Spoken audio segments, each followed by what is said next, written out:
ಇವತ್ತಿನ ದಿನ ನಾವು PUC ನಂತರ ಬೆಸ್ಟ್ ಕೋರ್ಸ್ಗಳ ವಿವರ ಇಲ್ಲಿದೆ. ಇದರ ಬಗ್ಗೆ ಸಂಪೂರ್ಣವಾಗಿ ಈ ವಿಡಿಯೋದಲ್ಲಿ ನೋಡೋಣ.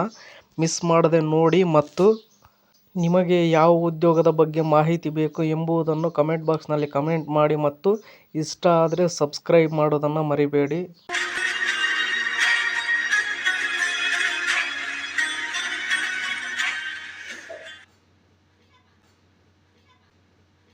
PUC ನಂತರ ಇಂಜಿನಿಯರಿಂಗ್ ವೃತ್ತಿ ಜೀವನವನ್ನು ಪರಿಗಣಿಸುವ ವಿದ್ಯಾರ್ಥಿಗಳು ಎದುರಿಸುತ್ತಿರುವ ದೊಡ್ಡ ಪ್ರಶ್ನೆ ಎಂದರೆ ಬಿಟೆಕ್ ಅಥವಾ ಪಾಲಿಟೆಕ್ನಿಕ್. ಎರಡೂ ಕೋರ್ಸ್ಗಳು ತಾಂತ್ರಿಕ ಶಿಕ್ಷಣವನ್ನು ಒಳಗೊಂಡಿರುತ್ತದೆ.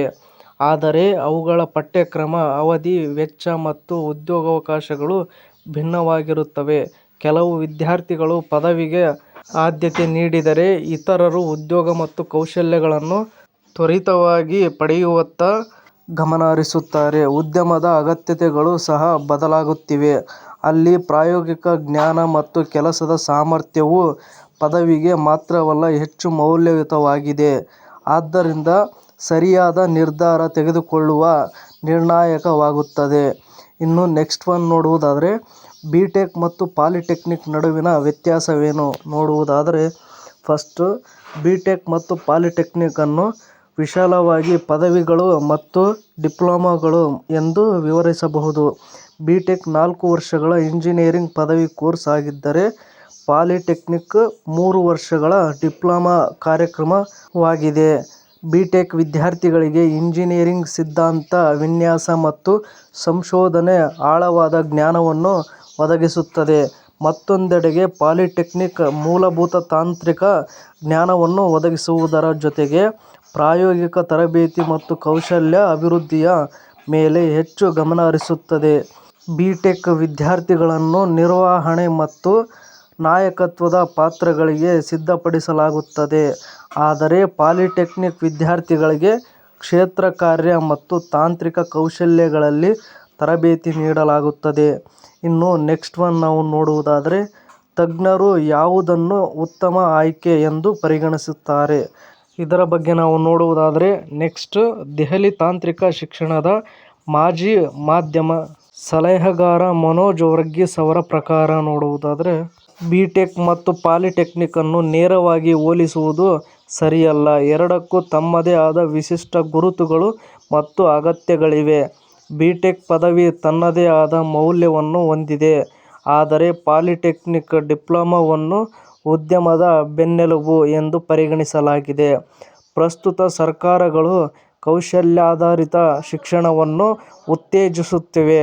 ಅದಕ್ಕಾಗಿಯೇ ಪಾಲಿಟೆಕ್ನಿಕ್ ಕೋರ್ಸ್ಗಳು ವಿಶೇಷ ಗಮನವನ್ನು ಪಡೆಯುತ್ತಿವೆ.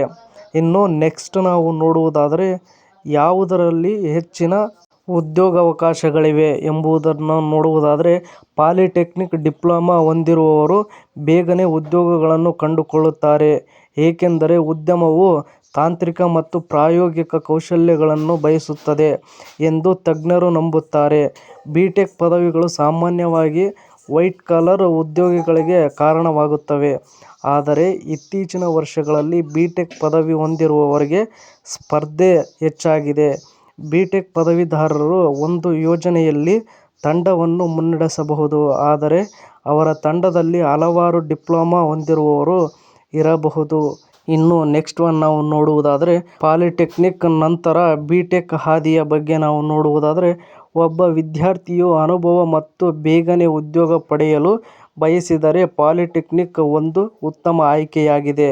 ಕುತೂಹಲಕಾರಿಯಾಗಿ, ಪಾಲಿಟೆಕ್ನಿಕ್ ನಂತರ ಬಿಟೆಕ್ ಅನ್ನು ಮುಂದುವರಿಸಬಹುದು. ಲ್ಯಾಟರಲ್ ಎಂಟ್ರಿ ಪರೀಕ್ಷೆಯಲ್ಲಿ ಉತ್ತೀರ್ಣರಾಗುವ ಮೂಲಕ ವಿದ್ಯಾರ್ಥಿಗಳು ನೇರವಾಗಿ ಬಿಟೆಕ್ನ 2ನೇ ವರ್ಷಕ್ಕೆ ದಾಖಲಾಗಬಹುದು. ಈ ರೀತಿಯಾಗಿ ವಿದ್ಯಾರ್ಥಿಗಳು ಕೌಶಲ್ಯ ಮತ್ತು ಪದವಿ ಎರಡರಿಂದಲೂ ಪ್ರಯೋಜನ ಪಡೆಯಬಹುದು. ಇನ್ನು ಇದೇ ರೀತಿ ಮತ್ತಷ್ಟು ಉದ್ಯೋಗಕ್ಕೆ ಸಂಬಂಧಿಸಿದ ಸುದ್ದಿಗಳನ್ನು ಓದಲು ನಿಮ್ಮ ಜಾಬ್ಸ್ ಆ್ಯಂಡ್ ಎಜುಕೇಷನ್ ಅಪ್ಡೇಟ್ ಚಾನಲ್ಗೆ ಸಬ್ಸ್ಕ್ರೈಬ್ ಆಗಿ. ಈ ವಿಡಿಯೋ ನೋಡುತ್ತಿರುವವರು ಇನ್ನೂ ಯಾರು ಸಬ್ಸ್ಕ್ರೈಬ್ ಆಗಿಲ್ವೋ ಪ್ಲೀಸ್ ಎಲ್ಲರೂ ಸಬ್ಸ್ಕ್ರೈಬ್ ಆಗಿ. ನಿಮ್ಮ ಜಾಬ್ಸ್ ಆ್ಯಂಡ್ ಎಜುಕೇಷನ್ ಅಪ್ಡೇಟ್ ಚಾನಲ್ಗೆ ಸಪೋರ್ಟ್ ಮಾಡಿ ಮತ್ತು ಈ ಅಪ್ಡೇಟ್ ಬಗ್ಗೆ ನಿಮ್ಮ ಅಭಿಪ್ರಾಯ ಏನೆಂದು ಕಮೆಂಟ್ ಬಾಕ್ಸ್ನಲ್ಲಿ ಕಮೆಂಟ್ ಮಾಡಿ ಮತ್ತು ಸಬ್ಸ್ಕ್ರೈಬ್ ಆಗೋದನ್ನು ಮರಿಬೇಡಿ. Thank you for watching friends. ಎಲ್ರಿಗೂ ಧನ್ಯವಾದಗಳು.